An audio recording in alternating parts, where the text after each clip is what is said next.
पुराने जमाने के ईमानदार लोग हैं। सेब? या अल्लाह तेरा लाख लाख शुक्र है, मुझे जोरों की भूख लगी हुई थी। ये क्या किया तूने?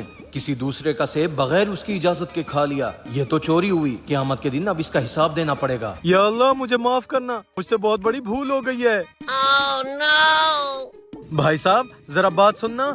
जी जी फरमाइए। भाई साहब इस पानी में तैरते हुए सेब जा रहे थे, क्या आपको पता है ये किसके हैं? सेब?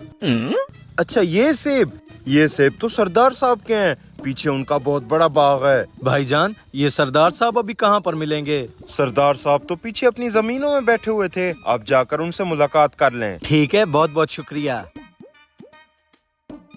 सरदार साहब इस बार सेबों की औसत बहुत ज्यादा हुई है और जैसा आपने कहा था मैंने आधे सेब गरीबों में तकसीम कर दिए। मेरे बागों की औसत कभी कम नहीं हो सकती क्योंकि मेरे साथ गरीबों की दुआएं हैं।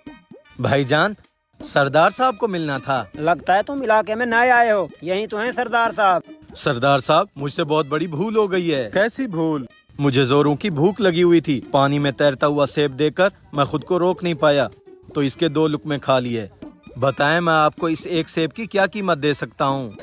सिर्फ एक सेब खाने की वजह से तुम यहाँ तक आ गए। सरदार साहब तो ऐसे हजारों सेब गरीबों में बांट देते हैं। मुंशी रुको 1 मिनट, ये सेब इधर दिखाओ। ये सेब तो बहुत कीमती था, मुझे इसके बदले में तुम्हारी कोई कीमती चीज चाहिए। कीमती चीज? सरदार साहब मेरे पास तो मेरी जान के अलावा कोई और कीमती चीज नहीं है। मुझे तुम्हारी जान की जरूरत नहीं है, मैं तुम्हें ये सेब खाने की सजा देना चाहता हूँ। सरदार साहब कैसी सजा? जो आप हुक्म करेंगे वो मुझे कबूल होगी। तुम्हारी सजा ये है कि तुम्हें मेरी माजूर बेटी से शादी करनी पड़ेगी। बताओ तुम्हें मंजूर है? हैं? एक माजूर लड़की से शादी? Oh no! अब क्या कर सकता हूँ? जी मुझे मंजूर है। एक बार फिर सोच लो, मेरी बेटी आंखों से अंधी है, कानों से बहरी है और टांगों से लंगड़ी है। तुम्हें सारी जिंदगी उसका ख्याल रखना पड़ेगा। जी मैंने सोच लिया, अगर दुनिया में आपको एक सेब का हिसाब ना दिया तो आखिरत में मुझसे हिसाब होगा। मैं सारी जिंदगी आपकी बेटी का ख्याल रखने के लिए तैयार हूँ। ठीक है फिर मुंशी, अभी के अभी निकाह की तैयारियां करवाओ। ठीक है सरदार साहब, जो आपका हुक्म हो। निकाह के बाद Oh no!